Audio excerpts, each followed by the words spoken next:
자, 지난 시간에는 제어기에 대해서 배웠는데, 자, 이 제어기가 되었던, 제어기도 물론 중요하지만, 제어기가 되었던, 표시기가 되었던, 사실 이러한 것들은 사용자가 결국은 사람이지. 그러면 사람이 이 표시기를 보고 혹은 제어기를 조작하는 데 있어서는 결국 사람이 사용하기 좋은 위치 혹은 이러한 것들이 상당히 중요한 관계를 갖게 되지. 이것은 이제 이런 표식이나 제어기 공간관계가 되는데, 자, 그러면 결국 사용자인 사람 중심의 설계를 하기 위해서는 결국 이런 공간관계에 있어서는 결국 사람의 형태적인 특성 혹은 신체적 특성이 여기에 관여를 하게 되지. 그래서 지금까지 배운 내용은 인간이 갖고 있는 특성을 크게 세 가지로 분류했을 때 바로 인지과정 혹은 이것을 인지과정 속에서 필요한 것은 결국 인간의 생리적 특성과 심리적 특성에 대해서 여러분들이 배우게 되었고, 자, 그 다음으로는 이제 이러한 것들, 바로 표시기와 제어기와 이 조작자인 사람과의 관계에 있어서 이 공간적 관계에 있어서 좀 더 인간 지향적인 혹은 사람을 위한 설계를 하기 위해서는 바로 이런 형태적 특성, 인간이 갖고 있는 이런 신체적 특성에 대해서 알아야 돼서 이번 시간에는 이러한 형태적 특성과 관련된 인체 측정 그리고 이렇게 측정한 것에 대한 값의 응용에 대해서 배우기로 하죠.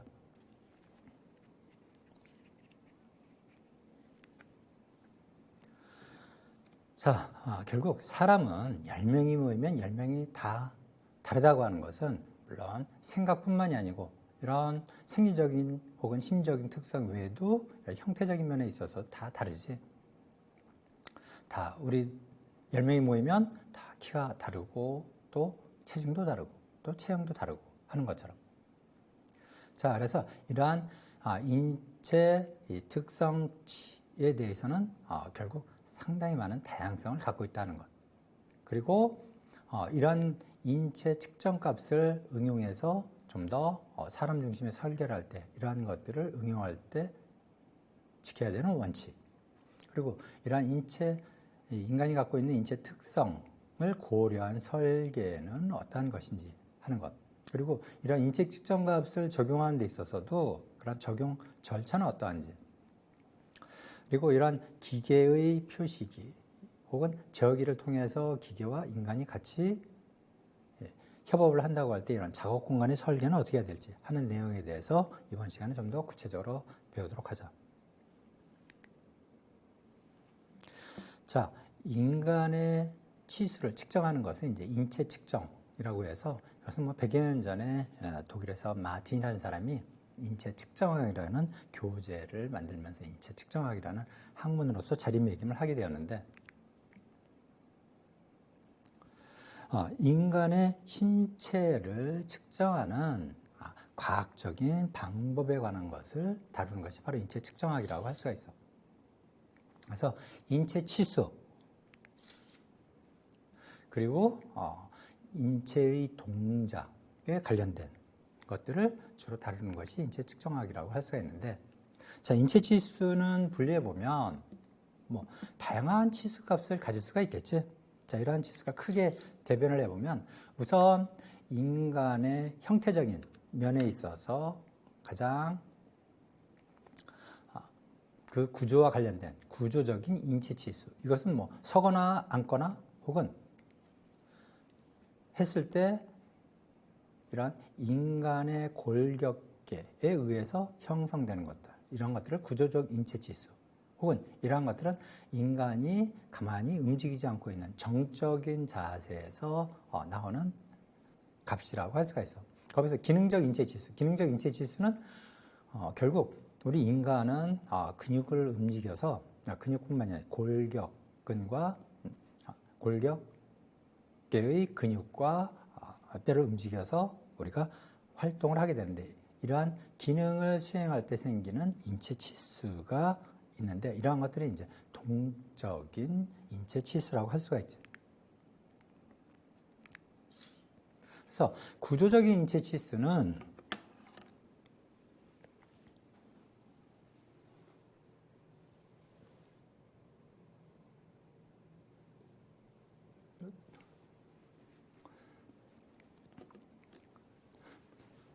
여기 뭐 남자, 여자 예를 들어서 나타내 주건데 이와 같이 서거나 앉거나 한 상태에서 팔을 벌리거나 혹은 다리를 움직였을 때 생기는 여러 가지 구조적인 관계에서 형성되는 인체 치수값.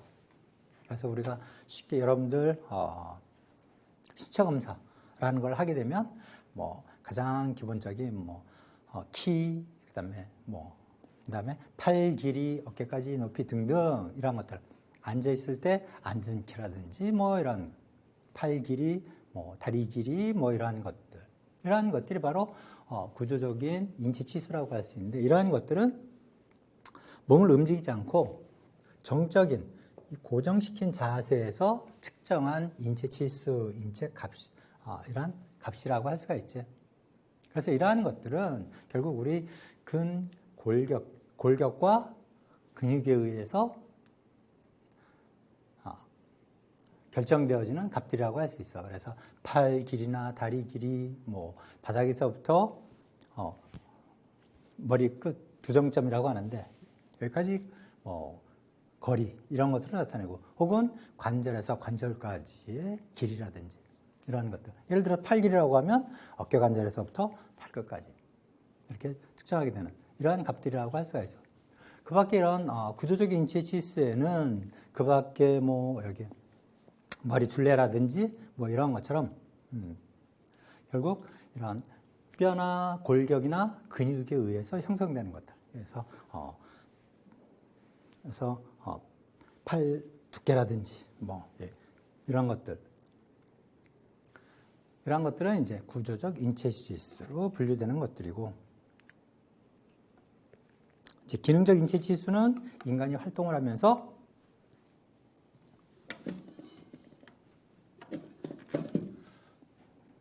갖게 되는 값들. 그래서 어떤 기능을 수행할 때, 예를 들어서 물건을 잡기 위해서 팔을 뻗는다든지, 혹은 그것을 예를 들면 여기도 얘가 나와 있는데, 자동차 운전할 때 핸들 조작을 위해서 이와 같이 팔이 도달하는 거리라든지, 혹은 팔을 뻗어서 도달할 때 이런 거리들. 그래서 결국 신체를 움직여서 활동하는 자세에서 측정한 값. 그래서 일종의 움직일 때 동적 인체 값이라고도 할 수가 있어. 그래서 동적 인체 측정치는 그렇다고 해서 정적 지수를 합한 것은 아니라는 것. 그래서 이것은 결국 예를 들어서 관절이나 근육 이러한 것들의 영향을 받기도 하지. 그래서 예를 들면 그냥 도달할 수 있는 거리라고 하는 것은 고정된 자세의 팔 길이뿐만이 아니고, 예를 들어서 살짝 허리를 사용한다든지 좀 더 어깨를 뻗는다든지 하는 식으로 하게 되면 그 값은 정적인 것과는 전혀 다른 값을 갖게 되는 것이지. 그래서 중요한 것은 작업을 한다고 할 때 그 공간 설계에 있어서는 좀 더 중요한 자료가 될 수 있다는 것. 자, 이런 경우에 있어서 이렇게 이 자동차의 운전석의 설계에 있어서는 이와 같이 이러한 의자와 관련된 것, 이런 정적인 것도 관련되지만 그 앞에서 팔이 도달할 수 있는 거리 이런 걸 토대로 해서 조작 계기판이나 혹은 조작기 이런 것들에 대한 것은 결국 이처럼 정적인 것과 동적인 것 이러한 것들이 같이 사용되어져서 작업 공간의 설계를 하게 되는 거죠.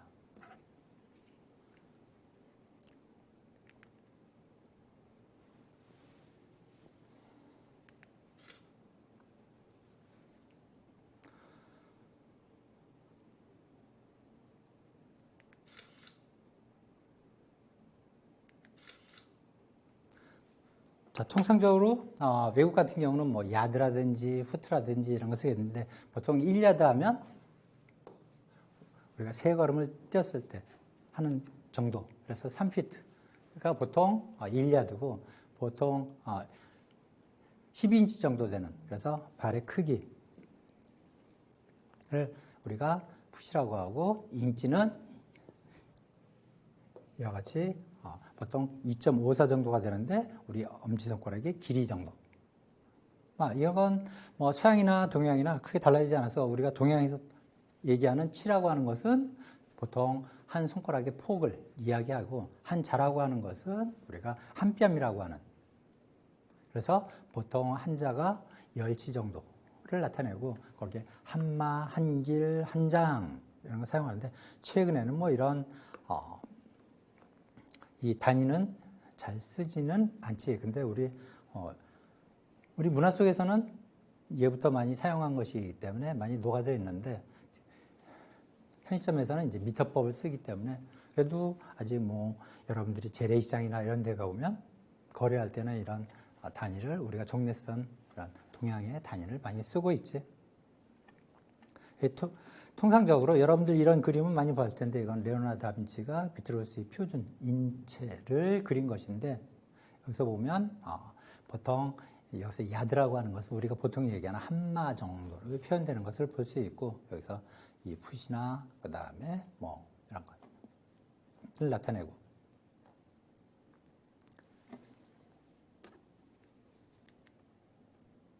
그래서 인체를 측정하는 방법 보면 통상적으로 여러분들이 신체 검사라는 것을 통해서 많이 경험을 해봤을 텐데 이제 직접적으로 측정하는 인체 측정법이 있고 요즘은 간접 인체 측정법, 이 센서 기술이 발달해서 이 간접적으로 측정하는 법을 많이 쓰기도 해. 그래서 직접 인체 측정법은 여러분들이 경험했던 신체 검사 때 하는 것처럼 직접 측정하는 측정 도구를 갖고 직접 측정을 하는 것이지.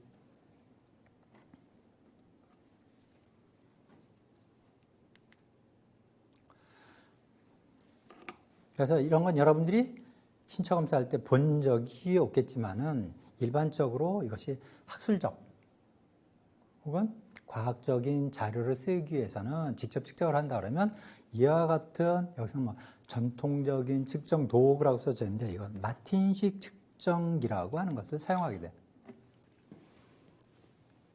그래서 마틴식은 아까 이야기한 것은 인체 측정학이라고 하는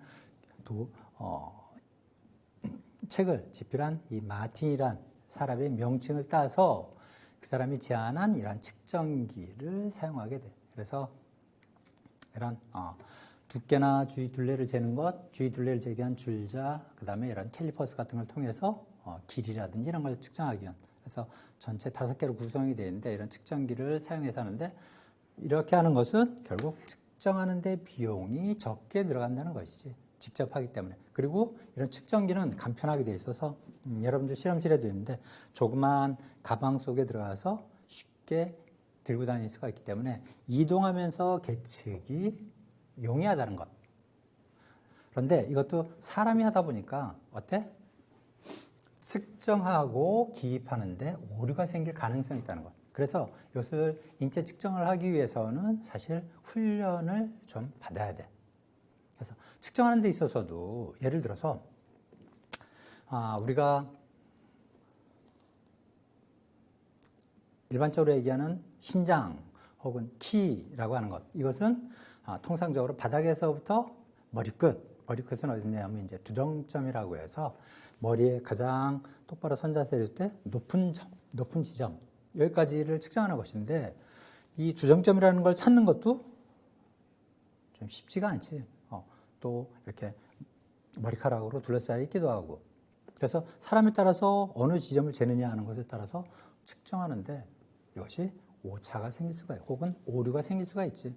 혹은 예를 들어서 어깨 높이라고 하면 바닥면서부터 견봉점이라고 하는 그래서 어깨 끝에 이 점인데 사실 말이 점이지.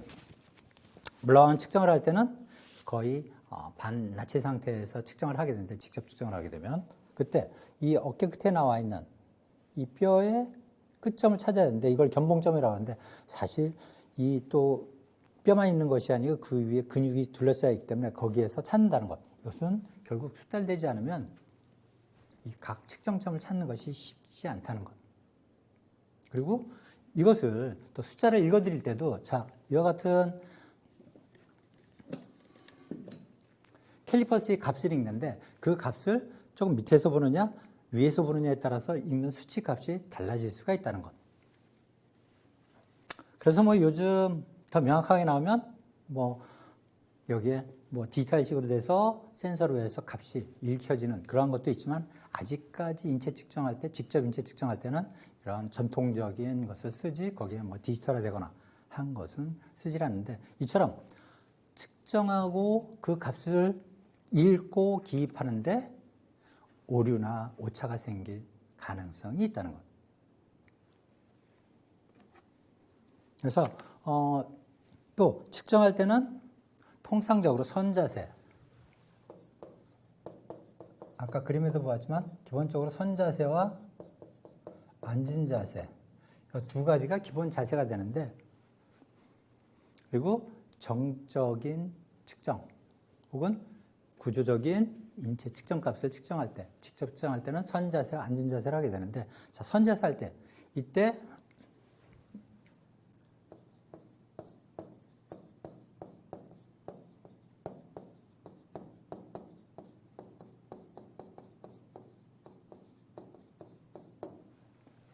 프랑크푸르트 평면이란 자세를 유지를 해야 돼. 그래서 선자세가 되었다는 앉은 자세가 되었다. 예를 들면 키를 측정한다 할 때, 자, 여기 머리 끝에 제일 위에 볼록하게 튀어나오는 점이 두 정점인데 여기를 측정한다고 할 때, 자, 살짝 숙이느냐 혹은 뒤로 하느냐 옆으로 하느냐에 따라서 값이 미묘하지만 조금씩 달라질 수가 있겠지. 그래서 인체 측정할 때, 직접 측정할 때는 반드시 반나체 상태. 왜냐하면 두발이나 피복 이런 것에 의해 갖고 달라질 수가 있어요. 신발을 무엇을 신느냐에 따라서 달라질 수가 있겠지. 또 옷을 걸치게 되면 그것이 영향을 미칠 수가 있기 때문에. 그래서 보통은 여러분들 신체검사, 요즘 신체검사 어떻게 하는지 모르겠지만 통상적으로 가장 많이 쓰이는 방법이, 자, 군대 갈 때 이제 남자들은 군대 갈 때 측정하는 것이 기본적으로 많이 직접적인 인체 측정법으로 적용되는 경우인데, 그때 보면 거의 팬티 한 장만 입고 측정을 하게 되지. 그리고 자세는 똑바로 선 자세, 자연스럽게 선 자세라는데, 이 자연스럽게 선 자세라는 것도 예를 들면 여러분들이 키가 좀 커 보이기 위해서 키를 측정하는 데 올라가서 좀 발꿈치를 살짝 든다든지 목을 쭉 뺀다든지 하게 되는 경우도 있는데, 그런 것이 아닌 자연스럽게 선 자세, 그리고 똑바로 선 자세에서 양손은 보통 바지를 입었을 때 양쪽 바지의 재봉선에 닿는 형태로 가볍게 늘어뜨린 자세, 그리고 얼굴은 이제 프랑크푸르트 평면을 유지해야 되는데, 이때 프랑크푸르트 평면이라는 것, 이것은 뭐냐? 이것을 규칙을 정하는데 프랑크푸르트에서 우리 이렇게 하자고 합의를 하면서 정한 것이기 때문에 프랑크푸르트 평면. 그래서 무엇이 평면을 이루어야 되냐? 바닥과 평면을 이루어야 되는데, 그때 귀의 양쪽, 여기 이주점이라고 하는 것이 있는데, 요 이주점과 요 눈 밑에, 제일 밑에 지금 뭐 우리 피부로 가려져 있지만 이렇게 보면 윤곽으로 보면 제일 밑에 푹 들어간 부분인데, 여기를 안와점이라고 하는데, 이처럼 이주점과 안와점을 가상의 선을 그어서 만들어진 평면, 이것이 바닥면과 수평을 이루는 자세. 그러니까 머리를 드는 것도 아니고 내리는 것도 아니고, 그래서 살짝 턱을 끌어당기는 식으로 하면서 정면을 주시하면 이 프랑크푸르트 평면을 유지하는 자세가 된다는 것. 이러한 상태에서 측정을 한다는 것. 그래서 프랑크푸르트 평면이라는 것은 무엇인가 하는 것이 시험에 나오기 때문에 이것도 잘 알아두도록.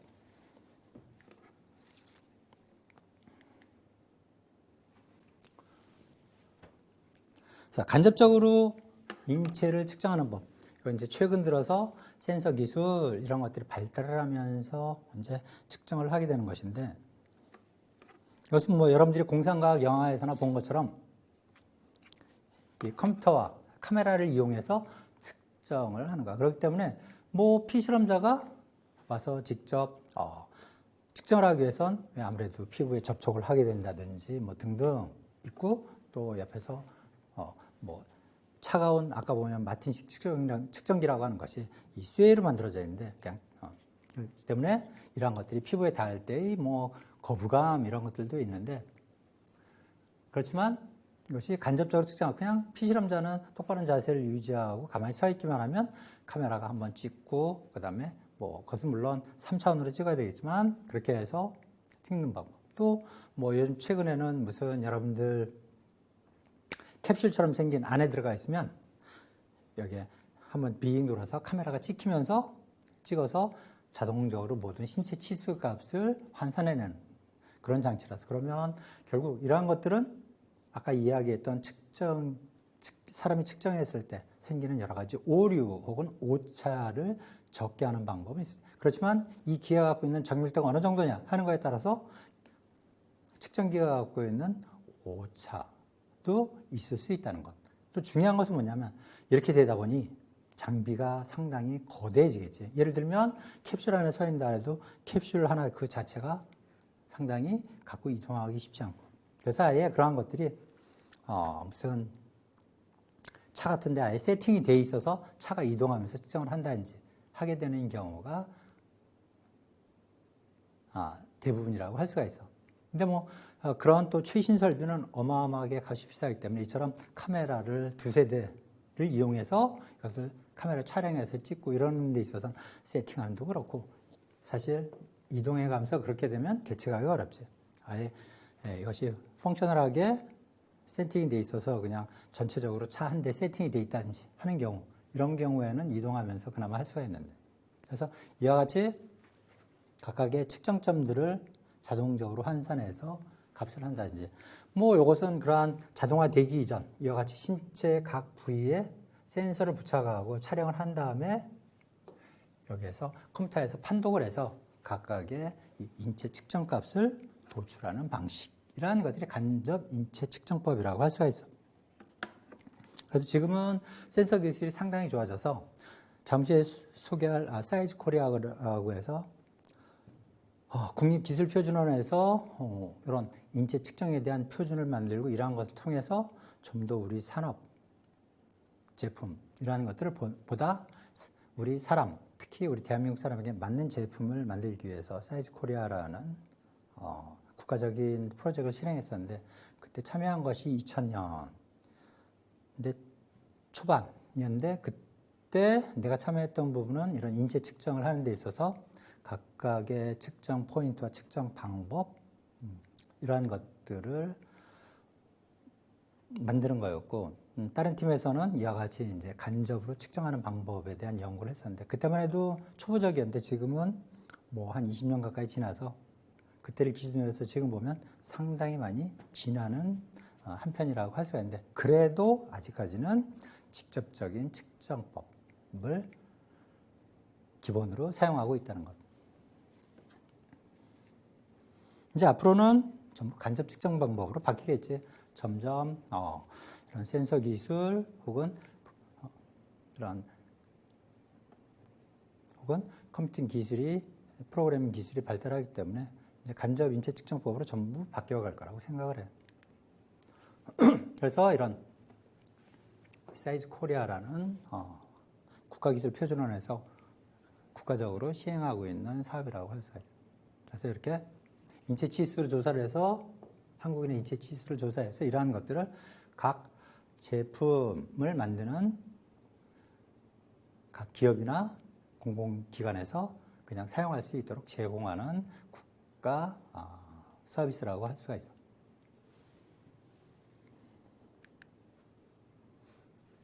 예를 들면 인체 측정 예시.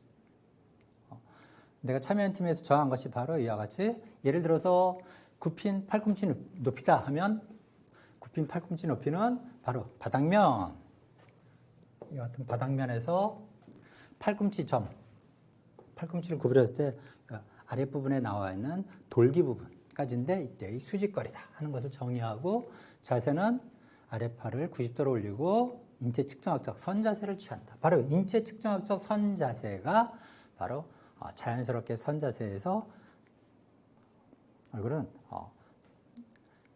힘을 빼고 프랑크푸르트 평면을 유지한 자세라는 것. 그다음에 측정 도구는 마틴식 측정기 중에 수직자라는 것을 사용한다는 것. 측정할 때는 측정자는 한 손으로 수직자를 잡고 피측정자에 오른쪽, 왼쪽, 사람은 오른쪽과 왼쪽이 있지. 그래서 오른쪽과 왼쪽이 사람마다 또 다 달라. 그래서 여기서 정의하는 것은 기본적으로 오른쪽 뒤, 그리고 옆쪽에 놓은 다음 팔꿈치 아래점에 닿게 한 후에 바닥면에서 이 점은 뭐야? 바로 팔꿈치 아래점까지 수직거리를 측정하는 거.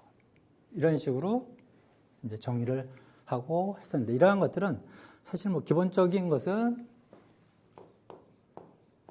ISO 국제표준화기구에서 정해놓은 것이 있는데 이런 것에 준해서 좀 더 우리나라의 측정법으로서 맞게끔 한 작업이라고 할 수가 있어.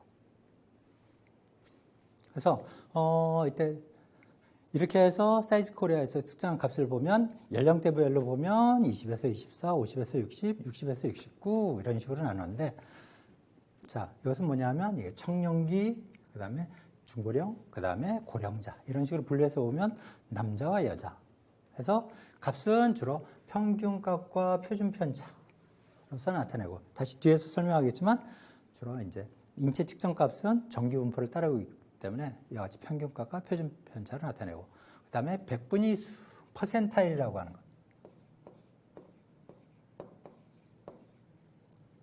약식으로 퍼센타일이라고 표시하는데 그래서 5%타일, 뭐 50%타일, 95%타일 값을 표시해 준다는 것. 왜 이렇게 표시하는지는 뒤에서 측정 값을 이렇게 분류하는 것은 다시 설명을 하기로 하고 이와 같이 인체 측정 값을 나타내 준다는 것. 그러면 이 값을 보고 제품 설계 혹은 기계, 설비 등등 우리 인간 생활과 관련된 제품을 만드는 곳에서는 이러한 것들을 토대로 해서 제품 설계를 하게 된다는 것.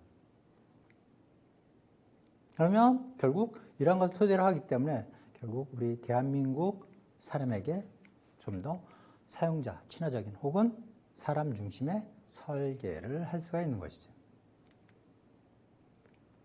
그래서 마찬가지 앉은 팔꿈치 높이 같은 경우는 자 앉은면에서 마찬가지 자세를 보면 알 수 있는 것처럼 프랑크푸르트 평면을 유지하도록 하는 자세를 취하고 등을 곧게 편 상태가 되지 서거나 앉거나 등은 곧게 편 상태가 된다는 것.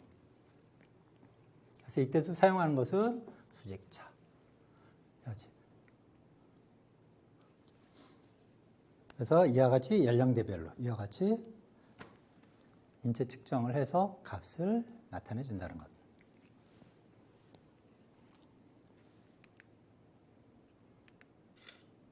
근데 이러한 인체 특성 혹은 인체 특성 달리 말하면 인체 특성이라는데 형태적 특성이지.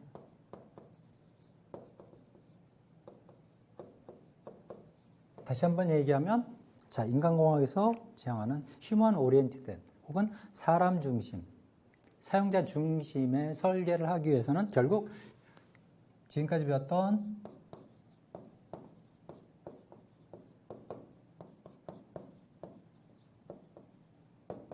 을 고려한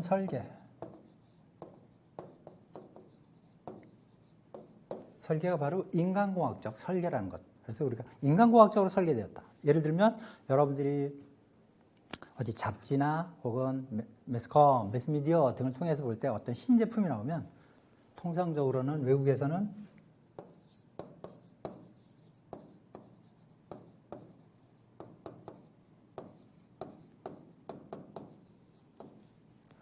얼가노믹 디자인이 되었다 하는데 그리고 우리나라에서는 인간공학적 디자인이라고 하는 것은 없고 전부 인체공학적 디자인 혹은 인체공학적 설계라고 이야기하는데 이것이 바로 인간의 형태적 특성, 생리적 특성, 심적 특성을 고려한 설계가 되어 있어서 바로 사람이 사용하기 쉽게끔 또 사용하면서 안전하고 효율적으로 사용할 수 있도록 설계되었다는 것을 의미해요. 그것이 바로 인간공학적으로 설계된 것이다 하는데 우리나라에서 쓰는 것은 외국 제품이 얼가노믹 디자인이라고 써놓으면 그것을 인체공학적으로 해석을 하고 또 우리나라에서 인간공학적으로 설계되었다 하는 표현을 쓸 때는 주로 형태적 특성을 고려한 설계가 되었을 때 통상적으로 기자나 혹은 잡지에서 인체공학적 설계라고 얘기를 해요. 그래서 아직까지는 사회적으로 생적이나 심적 특성을 고려한 설계에 대한 이해가 아직 부족하고 그런 것까지 고려한 설계가 그만큼 많지 않다는 것을 의미하지. 자, 그런데 이런 디자인하는 데 있어서는 결국 중요한 것은 자, 이와 같이 인간의 형태적 특성, 지금 이야기하는 것이 형태적 특성을 다루는 것이 이번 시간에는 형태적 특성을 다루고 있습니다. 인체 특성의 다양성을 고려한 디자인이 필요하다는 것. 그래서 다양성이 표현돼야 한다는 것. 설계를 할 때는 자, 그 다양성을 어떻게 넣을 것이냐 하는 것이 바로 이러한 인간의 특성, 형태적 특성을 고려할 때, 인체 지수를 적용할 때의 원칙에 들어가는 것이고 다시 잠시 후에 그건 또 다루게 됩니다. 그 다음에 인체 특성도 다양성을 갖고 있다는 것. 처음에 이야기한 것처럼 결국 뭐 날씬한 사람이 있는가 하면 뭐 약간 통통한 사람이 있고 뚱뚱한 사람이 있고 뭐 이처럼 혹은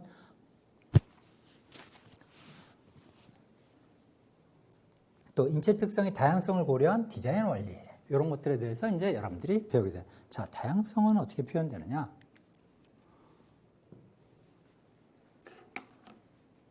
자, 이렇게 측정한 다음에 보면 그룹에 따라서는 자, 인체 특성 값은 바로 이와 같이 정규분포를 따른다 그랬지.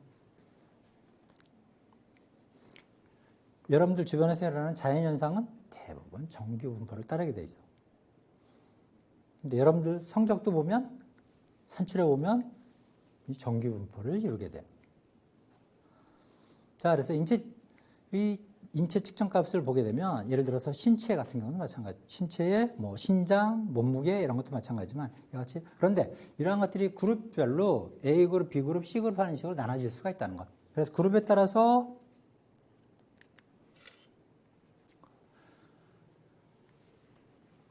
주로 평균이나 표준 편차에 의해서 표현을 할 수가 있지. 정규분포를 하고 있기 때문에. 이때 평균값이 사실은 이게 평균값은 아니고 중심값인데 중심값에 거의 가깝지 보면 이 분포의 치우침이 생기지. 이와 같이.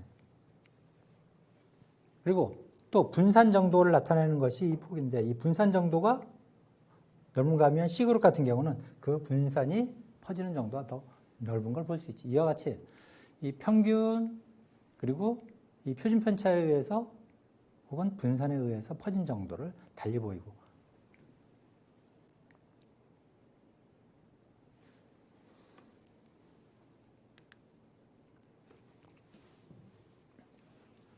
자, 아까 인체 측정 값을 표현할 때 5%일 값, 50%일 값, 혹은 95%일 값 하는데 50%일 값, 사실 50%일 값이 평균 값은 아니지. 이제 중심 값이 되는 것이지. 그래서 평균 값이라고 하는 것보다는 중심 값에 가깝다고 할 수가 있어. 그래서 5%일은 어떻게 보면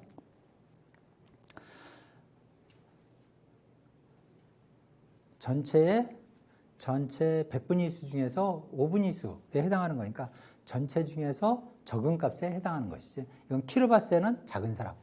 95%의 값은 그 값 이하의 사람이 95%를 차지하고 그 이상이 되는 사람은 5%일 밖에 없는 것이니까 95%일은 키로 치면 큰 사람, 덩치로 오면 큰 사람이 되겠지. 이와 같이 인체의 이런 특성치의 값은 다양성을 이와 같이 나타낼 수가 있다는 것. 그래서 이러한 다양성을 나타내기 위해서 아까 인체 측정 값을 보여줄 때 같이 평균, 표준 편차, 그리고 퍼센타일 값으로 표현을 한 거죠. 그래서 이 퍼센타일 값은 통상적으로 아까도 보였지만 5%타일 하는 식으로 표현을 해. 50%타일 혹은 95%타일.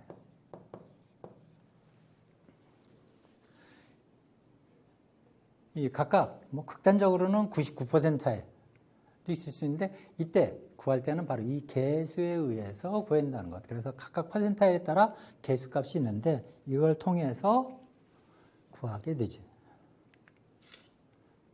그래서 100분위수를 나타내는데 약자를 쓸 때 퍼센타일은 보통 앞에 발을 받쳐주는데 평균 치수에 표준 편차를 더해주는데 그 표준 편차를 그냥 더해주는 거 아니지? 퍼센타일 개수를 곱한 다음에 더해주면 각각의 퍼센타일 값이 나온다는 거. 그러면 95%의 값을 구하려면 95%알의 개수는 1.645니까 그 측정한 값의 평균값의 표준 편차에 바로 1.645를 곱한 다음에 더해주면 95%알 값이 되겠지. 마찬가지 50%알 값이라든지 이런 식으로 구하면 되겠죠.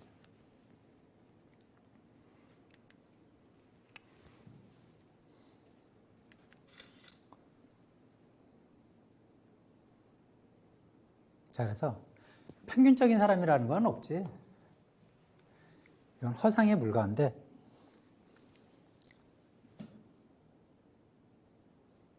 나도 한참 때는 내가 우리나라의 표준이 아닐까? 라고 생각했어요. 왜냐하면 거의 키도 그렇고 평균값이 아닌가? 몸무게도 그렇고 라고 생각했는데, 뭐 여러분들에게 무엇을 감추겠어? 내가 옷을 사면 이처럼 이 소매가 좀 보면 항상 옷이 기른 것 같아. 다른 데는 다 맞는데 어깨도 맞고 그 다음에 이렇게 품도 맞고, 그래서 나 같은 경우는 100을 사면 딱 맞는데 항상 팔 길이만 좀 남어. 그래갖고 그걸 잘 몰랐는데 이 옷이 왜 이렇게 조금 길지라고 생각했는데 그것이 아니고 어디 갔냐면 예전에 한번 골프를 배우면서 골프를 치러 갔더니 골프 인스트럭터가 그러는 거야. 팔이 좀 짧은 것 같은데 왜냐? 다른 사람들보다 같은 키라면 조금 더 내려와야 되는데 그렇다는 거 그래갖고 내가 팔이 좀 짧구나 그래갖고 다른 거는 다 정상인 것 같은데 팔 길이만 잘라 그랬더니 그건 짧은 게 아니고 보니까 뭐 나는 키만 생각했지 예를 들면 팔 길이, 다리 길이 이런 게 보면 안 그런 것 같아. 그래서 평균치 인간이라는 건 존재할 수가 없지. 거기에 비해서 어깨는 내가 키에 비해 좀 넓은 편이고 뭐 이렇게 등등. 그래서 인체 측정 값을 조사했는데 가장 많이 쓰이는 것이 결국 이 군인들. 그래서 우리나라에서도 인체 측정 값. 그래서 보통 성이 나면 예전에는 바로 이 군인들 중심으로 군인들은 명확하게 측정을 해서 여러 가지 장비라든지 이런 거 설계하는데 기본적으로 쓰이는 거기 때문에. 그래서 미 공군 4,000명을 10개의 인체 측정 값을 측정했는데 그래서 일반적인 사람은 다니엘이나 처칠 뭐 이런 식으로 얘기하는데 이러한 사람은 없다는 것. 그래서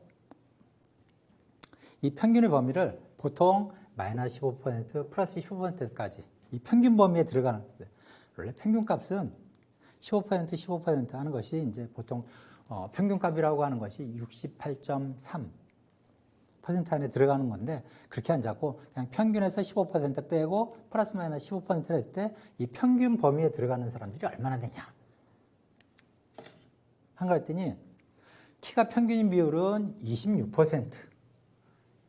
그래도 공군이라고 하면 대략적으로 군인들을 보면 그래도 어느 정도 신체 치수 범위가 그래도 너무 큰 사람 빼고 너무 적은 사람 빼고 하는 식으로 해서 뽑고 특히 공군 같은 경우에는 특히 그렇지 어느 정도 기준이 왜 조종석이라고 하는 칵핏에 들어가야 되기 때문에 너무 커도 안 되고 너무 작아도 안 되기 때문에 어느 정도 범위가 정해지지. 그럼에도 불구하고 이 4,000명의 평균 4,000명을 측정할 때 평균에 들어가는 사람 마이너스 15 플러스 15 해서 결국은 전체의 30%에 들어가는 거지. 이렇게 크게 30%에 들어가는 사람을 봤는데도 키 몸무게가 같은 사람 평균 안에 들어가는 사람 7.4%. 키만 평균인 사람이 26%. 평균하는 것이 전체의 30% 안에 들어가는데 키하고 몸무게가 똑같이 30% 안에 들어가는 7.4%. 또 키, 몸무게, 가슴 둘레까지 요 평균 범위라고 하는 것에 들어가는 사람은 3.5%. 키, 몸무게, 가슴 둘레, 그 다음에 앉았을 때 무릎 높이 여기까지 평균 범위라고 하는 것은 1.8%. 자, 그러면 이 10개 지수 전부를 평균이라고 할 때 들어가는 사람은 거의 없겠지. 왜? 요 네 가지만 할 때도 1.8%로 줄어드는데 이 10개 지수 전부 평균에 들어가는 사람은 거의 존재하지 않는다는 것. 허구의 값이나 평균 미스터 에버리지라고 하는 것은 결국 있을 수가 없는 허상이라는 거지. 근데 우리는 어때? 뭐 예를 들어서 옷 같은 거 사면 L, M, S하고 사면 L을 사면 보통 사이즈가 우리나라에서는 100이지. 100을 사도 나처럼 소매가 좀 안 맞는다든지 품이 좀 어깨가 좀 작다든지 뭐 이런 식으로 되는 거지. 자, 그래서 설계를 할 때는 조절식으로 할 거냐, 혹은 극단적 설계를 할 것이냐, 혹은 최대값을 활용할 것이냐. 사실 최대값이라는 것은 최소와 최대, 보는 관점에 따라서 최소가 될 수도 있고 최대가 될 수 있고, 이것은 서로 바뀔 수 있는 것이지. 혹은 그래서 평균값을 적용할 것이냐 하는 식으로 나눌 수가 있어. 그래서 요 뭐래?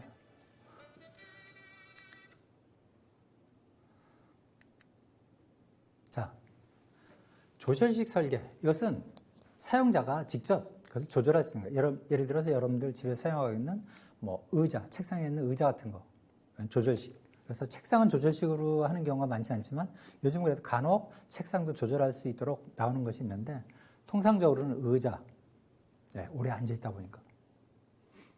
그래서 직접 크기를 조절할 수 있는 것. 예를 들어서 엉덩이가 앉는 바닥면 높이라든지 팔걸이 높이라든지 뭐 등 여러 가지 이런 것을 조절할 수 있도록 만드는. 그래서 각자가 맞출 수가 있어, 본인한테.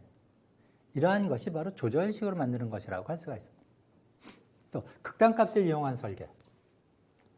이것은 우리 측정한 인체 측정값, 예를 들어서 우리 전 국민의 인체 측정값을 측정한 사이즈 코리아에서 측정한 것, 여기에 보면 뭐 5%, 95% 값이 있는데, 이와 같이 큰 사람 아니면 작은 사람을 대상으로 설계해서, 중요한 건 뭐냐면 거의 모든 사람 혹은 대부분이 수용할 수 있는 경우에 이 극단값을 이용한다는 것.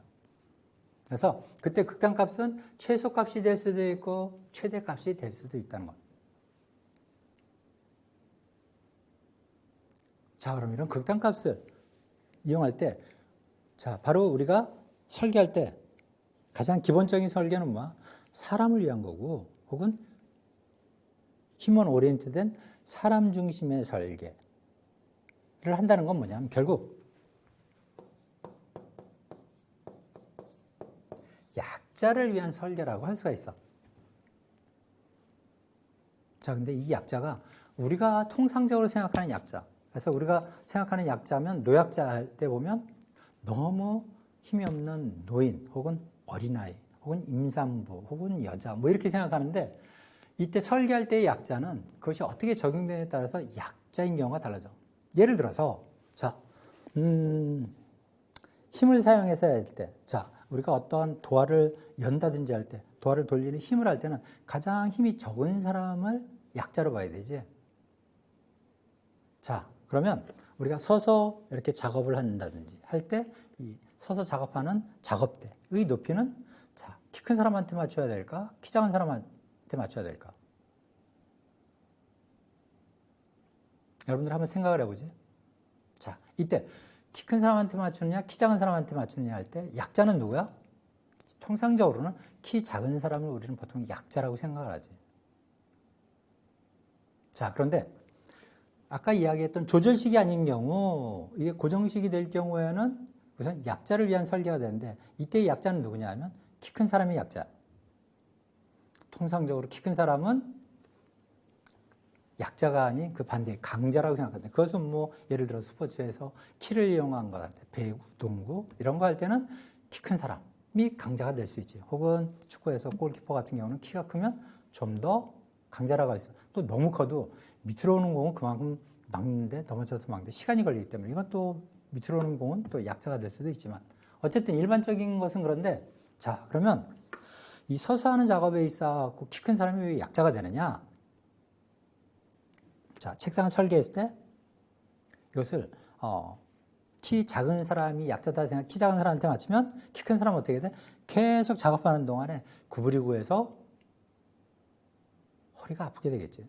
예를 들면 가정에 있는 주방 설비 혹은 수전이 달려있는 싱크대 뭐 이러한 것들. 그래서 여러분들 특히 남학생들이, 요즘 우리 남학생들은 영양 상태가 좋으니까 키도 크고 뭐 다 그런데, 그래서 통상적으로 보면 뭐 그런 걸 떠나서라도 통상적으로 여성보다는 남성이 근육이 발달하고 안 그런 경우도 있지만 대부분은 여자보다 근육이 발달하고 키도 좀 큰 편이고 이렇지.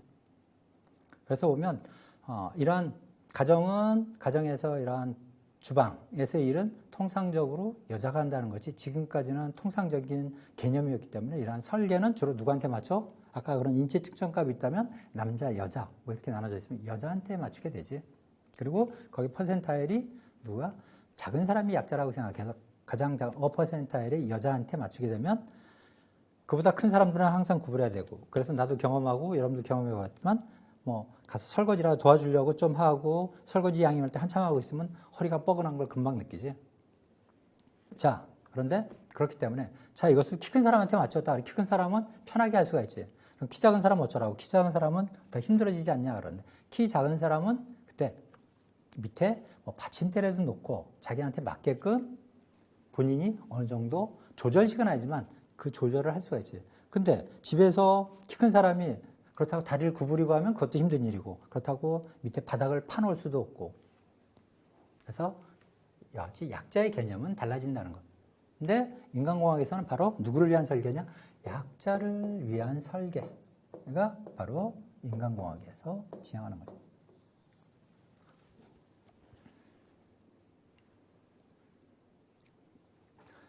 평균치를 기준으로 한 설계. 이것은 조절식으로 하기도 그렇고, 또 이 극단적인 최대값이나 최소값으로 이 설계하기도 부적절한 경우, 이때는 평균값.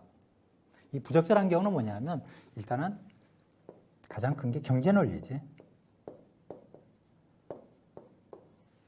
일일이 조절식으로 하면 여러분들도 책상도 조절식으로 사면 어떻게? 더 비싸지. 그래서 그렇게 비용을 들여서 할 필요도 없고 한 경우, 이런 것들은 바로 평균값을 기준으로 해서 설계를 하게 돼요. 그래서 일반적인 대부분의 불특정 대다수가 사용하고 잠깐의 불편함은 어쩔 수 없고 그것이 크게 사람을 해치거나 힘들게 하거나 그렇지 않은 경우, 예를 들어서 수도꼭지에서 물을 마실 때 모든 사람이 키에 맞춰 조절해가면서 마시고 그런 게 조절하고 그러는 게 더 시간이 많이 걸리지. 수도꼭지 틀고 키 큰 사람은 좀 잠깐 구부리면 되고, 작은 사람은 밑에 받침대를 놓고 올라가도록 한다든지 하는 식으로 하면 평균값을 기준으로 한 설계를 하면 돼요. 그래서 공원의 급수대 이런 것들을 보면 평균값으로 되어 있고, 어린아이들이 사용하는 것은 하나 더 놓든지 아니면 거기는 아이들이 계단식으로 올라가서 쓸 수 있게 한다든지 하는 식으로 되지. 그래서 인체 측정값 이런 것들은 아까 설명한 것처럼 정기분포를 따르기 때문에 평균주의에 분포하는 사람들의 빈도가 높은 경우 활용하게 된다는 겁니다. 자, 그래서 인체 측정값을 응용할 때 원칙은 조절식으로 할 거냐?